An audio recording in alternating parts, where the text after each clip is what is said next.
বন্ধুরা, বেলে মাছটা নুন হলুদ দিয়ে মেখেছি। এখন আমি ভাজা করছি করে এই বেলে মাছের ঝাল। আজকের রেসিপিটা বেলে মাছের ঝাল হবে। আমি মাছটা ভেজে তুলে নিলাম লাল লাল করে কড়া করে।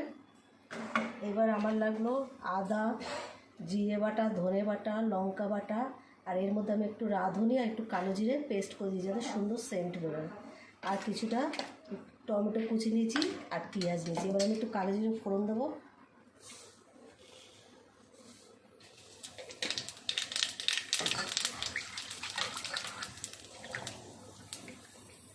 এবারে পেঁয়াজটা দিয়ে দিলাম, ভালো হয়েছে। এবার আমি টমেটোটা দিয়ে দিলাম। এবার আমি হলুদ দেবো, আপনাদের দেখুন তাকে হলুদ দিলাম, নুন দিলাম,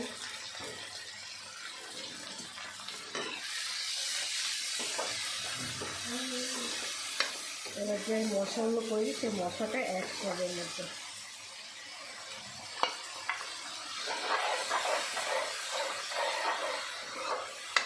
এবার মশলাটা আমি কষাবো। দেখুন বন্ধুরা, আমার পুরো কষানো হয়ে গেছে, তেল ছেড়ে দিয়েছে। এবার আমি জলটা দিয়ে দিলাম পরিমাণ মতন।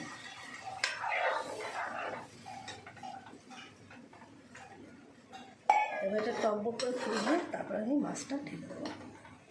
আমার ঝোলটা ফুটছে, এবার আমি মাছটা দিয়ে দিচ্ছি।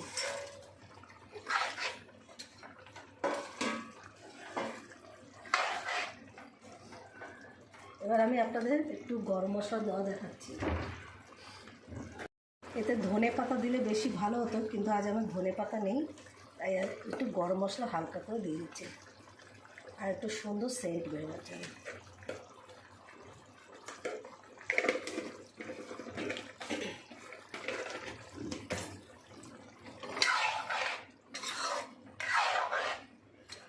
দেখুন আমার মাছটা প্রায় হয়ে এসছে। আমার মাছটা দেখুন পুরো কমপ্লিট। ভালো লাগলে লাইক, শেয়ার, সাবস্ক্রাইব করবেন, আপনাদের অনুরোধ করলাম।